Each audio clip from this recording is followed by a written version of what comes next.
तो चलिए बच्चों, जो हम लोग आज टॉपिक डिस्कस करने वाले हैं उसका नाम है हाइड्रोलिक ब्रेक सिस्टम। तो सबसे पहले आपको जानना होगा कि हाइड्रोलिक के बारे में कि हाइड्रोलिक होता क्या है। हाइड्रोलिक का मतलब होता है द्रव। तो हम लोग द्रव के बल के द्वारा हम लोग क्या करेंगे, वाहन में ब्रेक लगाएंगे। तो ब्रेक में क्या होता है, हम लोग जो भी चीज़ घूम रहा होता है उसमें हम लोग क्या करते हैं, घर्षण पैदा करके ब्रेक लगाने का प्रयास करते हैं। ठीक है, तो हम लोग सबसे पहले इसका परिभाषा को पढ़ लेते हैं, होता क्या है। हाइड्रोलिक ब्रेक प्रणाली एक प्रकार का यंत्र है जिसमें द्रव के बल के संचारण द्वारा वाहन के पहिए में घर्षण उत्पन्न कर वाहन को धीमे या रोका जाता है। ठीक है, इसमें सामान्यतः जो बल द्रव यूज प्रयोग किए जाते हैं उसका नाम क्या है, इथिलीन ग्लाइकोल। ठीक है, उसका नाम क्या है, इथिलीन ग्लाइकोल। ठीक है बच्चों, तो हम लोग इस परिभाषा से ये पता चलता है कि हम लोग उस द्रव का यूज करके हम लोग वाहन में क्या करते हैं, ब्रेक लगाते हैं। वाहन के पहिए में जो डिस्क लगा या फिर ड्रम लगा होता है उसमें क्या करते हैं, घर्षण उत्पन्न करते हैं और ये घर्षण से क्या होता है, ब्रेक लगता है। तो ये बल हम लोग यहाँ जो बल का प्रयोग कर रहे हैं वो किसके द्वारा देंगे, द्रव के द्वारा देंगे। ठीक है बच्चों, तो चलिए हम लोग नेक्स्ट इसका कंपोनेंट के बारे में पढ़ लेते हैं। हाइड्रोलिक ब्रेक सिस्टम में कौन कौन सा अंग लगे होते हैं या फिर कौन कौन सा कंपोनेंट लगे होते हैं। तो सबसे पहला है ब्रेक पेडल, दूसरा है पुशिंग रोड, तीसरा है वैक्यूम पावर ब्रेक बूस्टर, चौथा है ब्रेक मास्टर सिलेंडर, पांचवा है रिजर्वायर, छठा है पाइपलाइन, सातवां है क्लीपर, आठवां है डिस्क, नौवां है ड्रम, दसवां है ब्रेक स्विच या इसे हम लोग ब्रेक पेड्स भी बोलते हैं, 11वां है ब्रेक लाइन। ठीक है, तो इन्हीं सभी कंपोनेंट का यूज करके हम लोग हाइड्रोलिक ब्रेक प्रणाली को बनाएंगे, मतलब हाइड्रोलिक सिस्टम को बनाएंगे। ठीक है, तो हम लोग चलिए हम लोग इसका वर्किंग प्रोसेस को समझते हैं कि ये कैसे कार्य करता है। ठीक है बच्चों, तो ये पिक्चर आप लोगों सबको ध्यान से दिख रहा होगा। तो आप लोग चाहें तो इसके पीछे वाले जो परिभाषा थे और उसके जो मुख्य कंपोनेंट थे उसको नोट कर सकते थे या फिर स्क्रीनशॉट ले सकते थे। ठीक है, नेक्स्ट बच्चों हम लोग वर्किंग प्रोसेस को समझेंगे। तो हम लोग इसको एक डायग्राम की मदद से समझेंगे। ठीक है, अगर आप लोग इसका स्क्रीनशॉट लेना चाहते हैं तो ले लें या फिर आप लोग इसका बनाना चाहते हैं तो बना लें। तो सबसे पहले हम लोग देखते हैं कि इसमें कौन कौन से कंपोनेंट लगे होते हैं।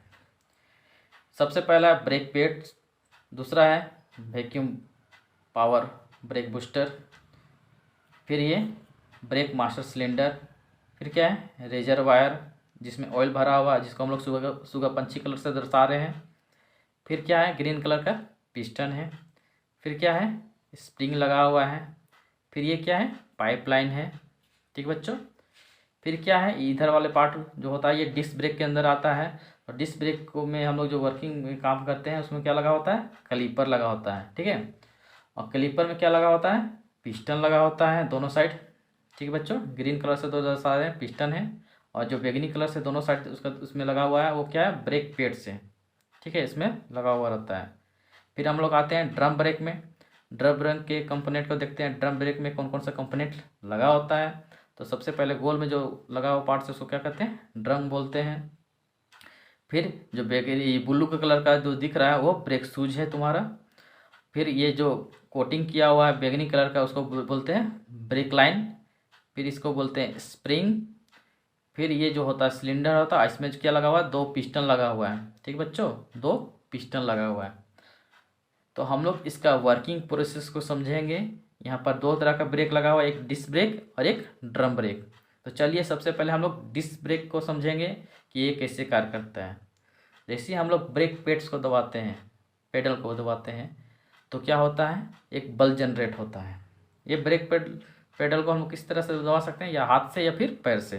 ठीक है, जैसे ही दबाते हैं तो क्या होता है, वैक्यूम पावर बूस्टर क्या करता है, उस बल को क्या करता है और बढ़ा देता है। ठीक है बच्चों, और वो बढ़ा हुआ बल कहाँ जाता है, मास्टर सिलेंडर में लगे पिस्टन में, और ये पिस्टन को क्या करता है, बल आगे की ओर धक्का देता है। ठीक है, तो इसमें जो भी ऑयल मौजूद होते हैं उसको हाई प्रेशर से क्या करता है, आगे की ओर धक्का देता है।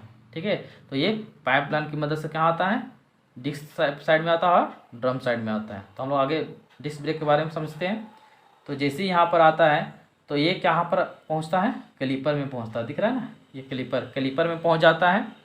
उसके बाद कैलिपर में क्या लगा होता है, पिस्टन लगा होता है। अब पिस्टन के ऊपर क्या कोटिंग किया हुआ है, लगा हुआ है ब्रेक पेड्स लगा हुआ है। ठीक है बच्चों, जैसे ही ये हाई प्रेशर से ऑयल आता है तो ये पिस्टन दोनों साइड से दबना चालू स्टार्ट हो जाता है। और इसमें क्या लगा हुआ है, ब्रेक पेड्स। वो क्या करता है, जो डिस्क घूम रहा है पहिया के साथ, वो क्या करता है, उसमें घर्षण उत्पन्न करता है, जिससे कारण हमारा पहिया क्या होता है, रुकने लगता है। ठीक है बच्चों, आपको एक वीडियो चल रहा होगा, आप उसमें भी समझ सकते हैं वीडियो की मदद से।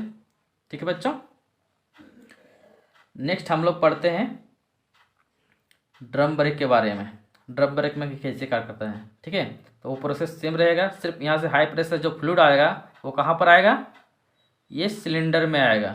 ठीक है बच्चों, और ये सिलेंडर के दोनों साइड में क्या लगा हुआ है, पिस्टन लगा हुआ है। ठीक है, और ये पिस्टन क्या करेगा, ये ब्रेक स्विच को दोनों साइड से धक्का देगा, और वो किसके साथ कांटेक्ट में आएगा, ड्रम के साथ। ये ड्रम किसके साथ कनेक्टेड रहता है, पहिए के साथ।